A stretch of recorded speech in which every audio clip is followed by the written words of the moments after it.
Good afternoon, everyone. If you're just joining us, I'm finishing up a feed for our Magellanic penguins. This is kind of a slow time for our birds in terms of food. It's actually settlement time, so if they were in their natural habitat, all of the males would be on shore. They arrive about 3 weeks prior to the females arriving on shore. If you want to know who's a male and a female here in the June Keys penguin habitat, if you look at the animal's flipper, the band is on their right flipper, they're a male, like this guy Gats here. If the band is on their left flipper, they're a female, like Miss D right here. But the males would be working really hard at building a nest, so if you look around the exhibit, there is a little bit of nesting material. Earlier this week, our birds began building their nests. We give them nesting material and they build their own nests the way they like. And you have to pay attention to their behavior, because when the female penguins start poking around at the nesting material, that's when we know it's almost time for them to lay an egg. So they go through the same seasons that they would in their natural habitat. It's just a little bit different because it's in a protected environment. But our males have started building nests for their females. They do mate for life. We do have some bachelors and bachelorettes. They're a little too young to have a mate. So they're just going to kind of hang out with each other and learn from the adults how to basically go into this breeding season, how to make a nest. And they observe the other birds. So you might notice a decrease in their appetite for a little bit, but then they'll start to bulk up again. When the females are ready to lay eggs, they lay 2 eggs about 3 to 5 days apart, and they take about 40 days to hatch. I am logging every single fish that these guys eat. It does help me keep track of them, and that's kind of how I know they've slowed down for the moment, and that's totally normal. If I were to look back in the records this time last year, we'd see the exact same trend. Although Fisher did have 12 herring yesterday, this is a herring here. It's the larger version of the fish that they like to eat. This is capelin. They do swallow their fish whole. If they were in their natural habitat, they'd eat small schooling fish, maybe some squid, krill. But here at the aquarium, they love their herring and kind of love their capelin.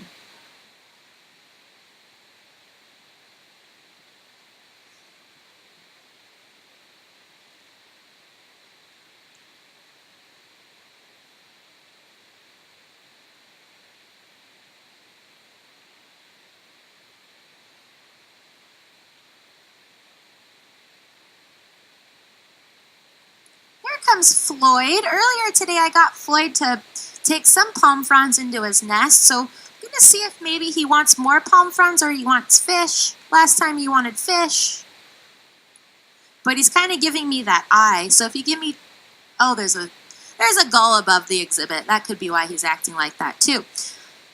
So if you give me just a minute, I'm going to go to the back and get that nesting material, because usually towards the end of the day, that's when they're feeling a little bit more inclined to build those nests. We use sanitized palm fronds. So basically the palm trees that you see growing behind the aquarium, these are the leaves that came from there, and they've been sanitized a lot so they're nice and clean for our birds. So I'm going to see if Mr. Floyd would like some of this.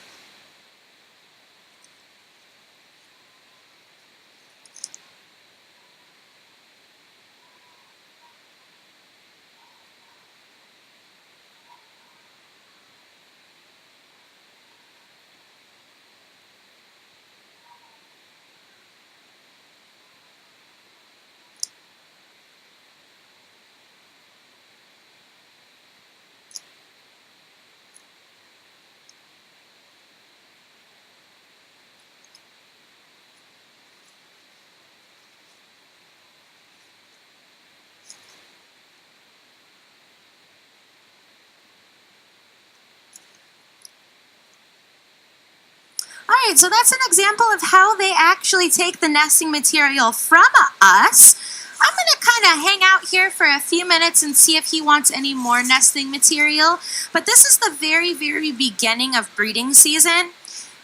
This is actually our 7th breeding season on exhibit in this habitat. And the really cool thing about working with these birds is that you get to observe them and kind of really get to know them. Floyd has actually had 7 out of the 13 chicks that have hatched here at the aquarium. And usually that last week of March is when they get really into building nests. So we're a little early, but we'll see if Floyd continues to get nesting material from me. I'm going to be out here for a few more minutes. I don't think our birds are going to eat any more food. I think they're done with that. But it looks like Floyd's interested in building a nest. And if you can see, he's stretching right now in between his body. He actually has what's called a brood patch. And that brood patch allows him to incubate the egg that the female lays.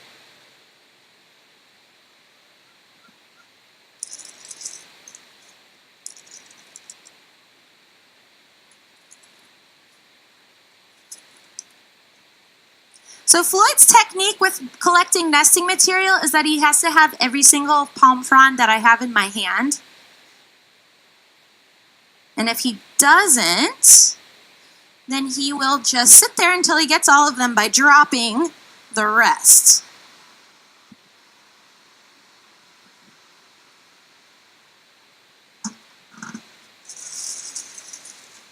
But the good news is we've spent a lot of time sanitizing these palm fronds, so I do have a lot for our birds.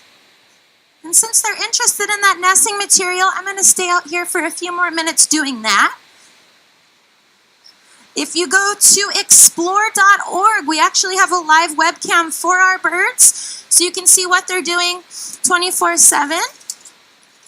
It actually helps me as a keeper sometimes, because I always wanted to know how Shim built a nest. Shim is a pretty sneaky guy, and he won't take palm fronds directly from my hand. So I actually watched the webcam one night, and I watched him stealing them from everybody else. So that's his technique. Avery there's at the water edge. He might want some palm fronds in just a minute. Again, this is something that our male penguins do. The female penguins really only mess around with the nest right before they lay an egg. And that gives me a little bit of a clue that they're going to lay eggs. So I'm going to be handing out some nesting material to our penguins. It is breeding season. This little dude right here, his name is Gats. He's only 1 year old. He's definitely not old enough to have a mate nor make a nest, but he's kind of trying to figure out what all this stuff is. He was actually raised on it. He did hatch here at the Aquarium of the Pacific.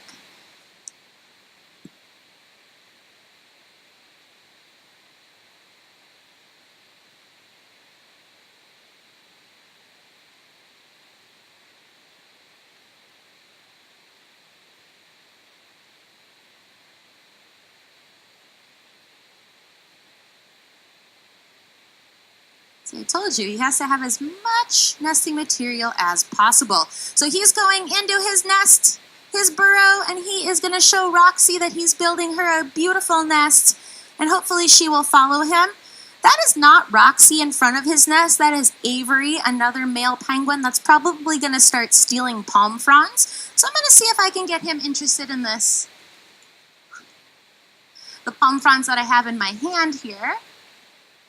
These guys, they really do what they want. I'm just here to kind of make sure they're taken, well, very well taken care of. But it's pretty fun to watch them just kind of hang out in their habitat. They've been a little bit relaxed today, so it's nice to see them getting into the nest building towards the end of the day. Looks like Avery's going to come on over.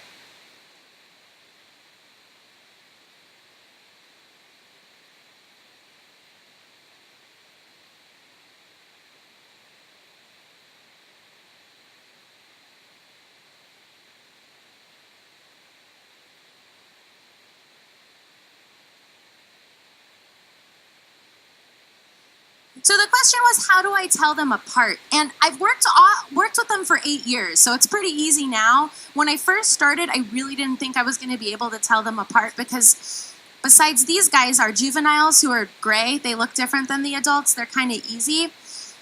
Everybody kind of looks the same, but when you take some time to kind of look at their behavior, that's how I tell them apart. We also have color bands on them. Avery and Floyd are having a argument about palm fronds right now.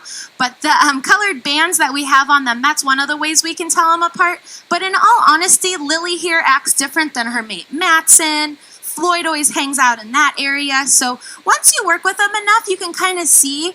Some of them can be a little bit grumpy at times, like Anderson. So I know if I get bit and I'm not looking, it's probably him. Some are a little bit more innocent, like Cleo here. But yeah, just working with them and spending time with them, you're able to tell them apart. The mammal trainers that work with our seals and sea lions, they can tell those guys apart, and I'm not able to tell them apart very well. I know Parker's the biggest one, that's about it. But yeah, it's just all about getting to know your animals. This is actually a really good time of year because their behaviors are very distinct and they're acting really bold. So that's one of the first breeding seasons was a chance for me to kind of know, okay, Avery walks like this, or he likes to eat like that, or things like that. But yeah, just spending time with them is the easiest way to tell them apart. And raising them helps too.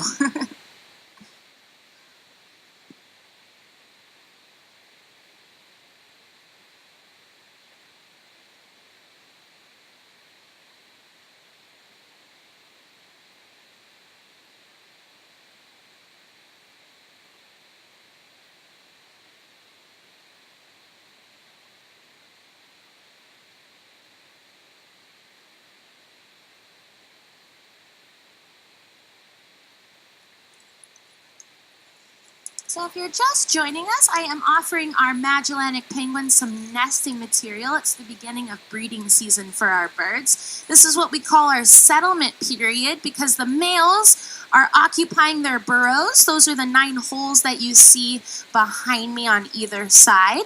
Those are modified into kennels. That allows our birds to rest, but right now, that allows them to build nests. So hopefully in a few weeks, we'll see some eggs. But right now, Floyd here is doing a really good job of building a nest for his mate Roxy. So I'm going to go ahead and hand him some nesting material. I'm going to try to give him all of it.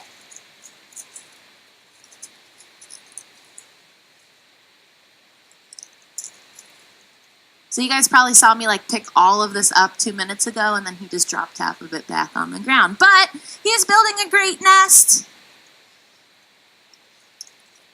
This is one of the ways we have them collect nesting material. The other way is I stick some of it in the cracks and crevices of the habitat, and that way at night these guys can build their own nests.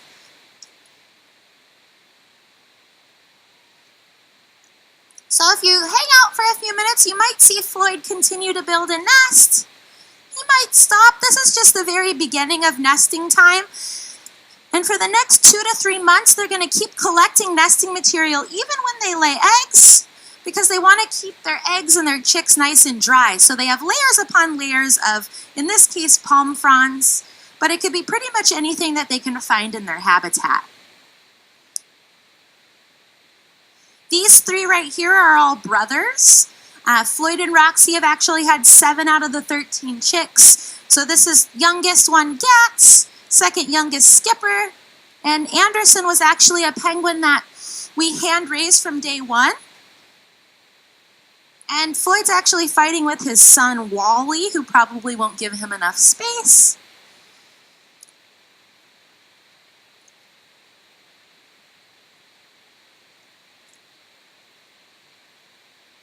Okay, Floyd might be done collecting nesting material for now, so I'm just going to stick the rest of this in the exhibit and go ahead and let these guys have their own time. I want to thank you for hanging out with them, and maybe he does want it, and enjoy the rest of your day here at the Aquarium of the Pacific.